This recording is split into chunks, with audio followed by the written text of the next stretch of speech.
अभी आप लोगों के गांव में, आप लोगों के मोहल्लों में कार्यक्रम चल रहा होगा SIR से संबंधित, और एक और कार्यक्रम उसके साथ ही साथ चल रहा होगा इस समय, और वो कार्यक्रम होगा नए मतदाता बनाने के। हमको लगता है जितने लोग हम लोग यहाँ बैठे हैं इसमें सभी लोग मतदाता बन चुके हैं। इसमें शायद ही कोई होगा जो अछूता होगा जिसकी उम्र 18 से कम होगी। तो कॉलेज में आप आते हैं तो जब आप ग्रेजुएशन में भी आते हैं, जब दूसरे साल में, पहले साल में तो 10-15% बच्चे होते हैं जिनकी उम्र 18 ना हो, लेकिन जब वो दूसरे साल में जाते हैं तो उनकी उम्र 18 हो चुकी है। जैसा कि त्रिपुरेश जी ने बताया कि इस लोकतंत्र में कितना महत्व है मतदाता का होना, उसी से मैं अपने आप को जोड़ रहा हूं और आपको इस बात से अवगत कराना चाह रहा हूं कि कितना महत्वपूर्ण है पढ़े लिखे लोगों को इस बात का समझना। बड़े विसंगतियों के दौर से हम लोग गुजर रहे हैं, तब जबकि भारत गांव का देश कहा जाता है, तब जबकि भारत में लिटरेसी परसेंटेज बहुत सारे विकसित देशों और विकासशील देशों की अपेक्षा कम है, तब जबकि केवल साक्षर हो जाना अपने अधिकारों को समझ लेना नहीं होता है, और तब जबकि हमारे लोकतंत्र में हमारे सभी अधिकार निर्वाचित सरकारों के द्वारा तय किए जाते हैं, तो ऐसे में निर्वाचन कितना महत्वपूर्ण हो जाता है। और निर्वाचन देने के लिए हम कितने जागरूक हैं और हमारी शर्तें क्या होनी चाहिए और हमारी शर्तें क्या हो जाती हैं, ये महत्वपूर्ण हो जाता है। दो बात महत्वपूर्ण है। पहली बात तो ये कि हम लोकतंत्र में तभी प्रासंगिक हैं कि जब हम मतदाता हैं। अगर हम मतदाता नहीं हैं तो हमारी प्रासंगिकता शून्य है। लोकतंत्र की बात करें। दूसरा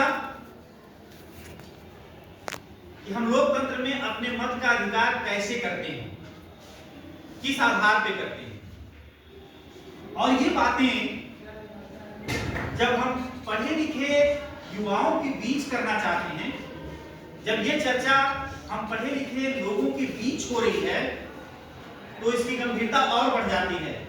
और इसकी गंभीरता इसलिए भी बढ़ जाती है कि इसमें से एक व्यक्ति जागरूकता के लिए एम्बेसडर का काम कर सकता है, अपने समाज में, अपने गांव में, अपने मोहल्ले में, और कभी कभी बड़े स्तर पर भी। तो सबसे पहले हमको ये तय करना होगा कि हमारा महत्व लोकतंत्र में तभी होगा कि यदि हम 18 साल की आयु पूरी कर चुके हैं तो हम अपने गांव या अपने मोहल्ले के मतदाता सूची में अपना नाम दर्ज कराएं। सबसे पहली प्राथमिकता हमारी ये हो जाती है। अब इसको दर्ज कराने के लिए हमको क्या क्या करने होंगे, अब आपको बताने की जरूरत नहीं है। हमको लगता है सभी लोग इससे भली भांति अवगत होंगे। जो SIR चल रहे हैं आपके मोहल्लों में और आपके गांवों में, BLO आपके दरवाजे तक आ रहे हैं, नहीं दरवाजे तक आ रहे हैं तो कोई सार्वजनिक स्थल होगा, कोई सार्वजनिक जगह होगी, वहां तक वो बैठ रहे हैं और उसकी सूचना घर घर दी जा रही है। उसमें उसकी इस महत्ता को समझने की जरूरत है कि इसको बहुत इग्नोर करने की जरूरत नहीं है। यार छोड़ो यार, क्या मतलब है, नहीं ये वोट पड़ेगा तो क्या हो जाएगा, हमारे घर में एक वोट और नहीं बनेगा तो क्या हो जाएगा, हो जाएगा। वो इसलिए जाएगा,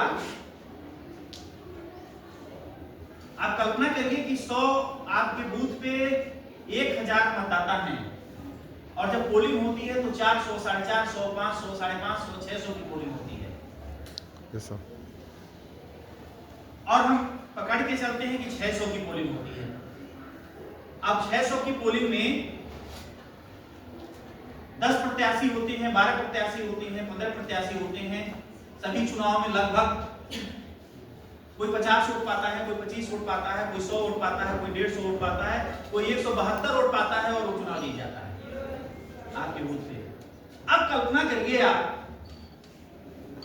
हम अगर एक बूथ पकड़ते हैं एवरेज औसत, एक बूथ पे 1000 मतदाता हैं और 1000 मतदाता में से केवल 172 वोट पाने वाला व्यक्ति निर्वाचित हो जाता है, तो वो 172 लोगों ने केवल उसको चुना है 1000 में से, और वो हमारे भविष्य का, हमारे बच्चों के भविष्य का, हमारे युवाओं के भविष्य का, हमारे समाज का निर्णय ले रहा होता है। चाहे ग्राम सभा स्तर पे ले रहा हो, चाहे क्षेत्र के स्तर पे ले रहा हो, चाहे विधानसभा के स्तर पे ले रहा हो, लोकसभा के स्तर पे ले रहा हो, और ये निर्णय देश स्तर पे लागू हो रहे होते हैं। कितनी विडंबना होगी। क्या वो निर्णय 172 लोगों के ऊपर ही लागू हो रहा होता है कि पूरे 1000 लोगों पे लागू हो रहा होता है? 1000 तो प्रतिनिधि हैं, अभी 1000 के नीचे भी पता नहीं कितनी हजार संख्या है। हमारे घर में आप सपोज करिए कि कुल 8 लोग हैं और 8 लोगों में केवल 4 लोग मतदाता हैं, तो 1000 में केवल 4 लोग ही शामिल हुए, शेष 4 लोग तो उस 1000 में शामिल नहीं हुए, क्योंकि वो बालिग नहीं है, क्योंकि वो मतदाता बनने की उम्र की अर्हता पूरी नहीं करते हैं, वो बच्चे हैं, वो माइनर हैं। तो उन माइनर के भी अधिकारों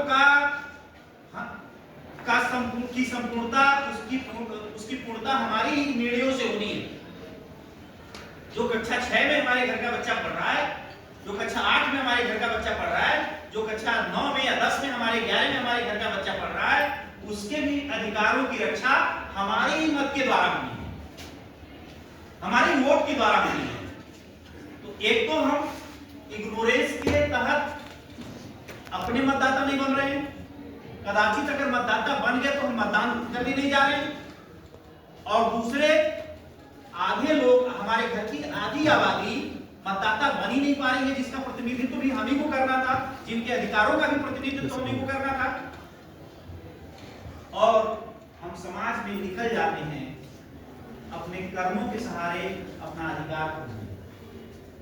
और कभी कभी ऐसा होता है कि हमारे कर्म बहुत अच्छे होते हैं, लेकिन सरकारों के निर्णय हमारे कर्म के अनुकूल नहीं होते हैं और हमारा भविष्य चौपट हो जाता है, हमारा भविष्य खराब हो जाता है। हम जो कर्म जिन पवित्र उद्देश्यों को लेकर करते हैं, वो उद्देश्य प्राप्त नहीं हो पाता है, क्योंकि ऊपर कुछ ऐसे लोग बैठ गए होते हैं कि जो हमारे कर्म को नहीं समझते हैं। हम आंख बंद कर लेते हैं और साल भर हम चर्चा करते हैं कि ये मुद्दे नहीं सरकार उठा रही है, मुद्दे सरकार नहीं उठा रही है, मुद्दे फलाने नेता नहीं उठा रहे हैं, मुद्दे फलाने नेता नहीं उठा रहे हैं, ये काम हमारे गांव का प्रधान नहीं कर रहा है। और जब हम वोट देने जाते हैं तो हमारे बाबूजी का अरमान आ जाता है कि नहीं फलाने आए रहने हैं, और वही देख गए बनाए जाट सब जन नहीं वोट करते हैं। मोटे कम मैं कह रहा हूँ, हम सामान्य भावना की बात को अपने शब्दों में कह रहे हैं। आमतौर पे गांव में, जो गांव नेताओं के लिए लोकतंत्र का बाजार है, उस बाजार में बोली लग चुकी होती है, और बोली का आधार कभी पैसा हो जाता है, कभी कुछ सस्ती लोकप्रियता से संबंधित चीजें हो जाती हैं, प्रायः जाति हो जाती है, और उससे भी बात नहीं बनती है तो धर्म हो जाता है, और हम बड़े लेवल पे जाते हैं तो कभी कभी क्षेत्र भी हो जाता है। क्या इन सभी स्वार्थों के आगोश में आकर हम एक मजबूत लोकतंत्र बना पा रहे होते हैं? क्या हम अपने भविष्य के लिए अच्छा प्रतिनिधि चुन पा रहे होते हैं? क्या हमारे पास ये अधिकार बन पा रहा होता है कि हम डंके की चोट पे ये बात कहीं समाज में, कहीं किसी प्लेटफॉर्म पे, कहीं किसी मंच पे उठा सकें कि हमने जिस वजह से वोट दिया था अपने नेता को, वो वजह पूरी नहीं हो रही है गांव में, वो वजह पूरी नहीं हो रही है क्षेत्र में हमारे, वो वजह पूरी नहीं हो रही हमारे प्रदेश में, वो वजह पूरी नहीं हो रही हमारे देश में, हम इसलिए वोट नहीं किए थे। तो सबसे पहले हमारे अंदर कमी होती है और हम पूरे सालों साल अपनी व्यवस्था और अपने नेताओं को कोसते हैं। हम ये भूल जाते हैं कि ये हमारी गलत निर्णयों की परिणति है। तो हमको कैसे अधिकार प्राप्त है कि अपने ही द्वारा लिए गए गलत निर्णय की परिणति को कोसें? तो सबसे पहले हमको जागरूक होना होगा कि हम मतदाता बने। उसके बाद हमको जागरूक होना होगा कि हमारे परिवार में, हमारे पास पड़ोस में जो भी सक्षम है, जो भी एलिजिबल है मतदाता बनने के लिए, वो मतदाता बने। उसके बाद हमको प्रयास करना होगा कि हम किसी भी कीमत पे मतदान करें और उसके बाद हमको प्रयास करना होगा कि जब हम मतदान करने जाएं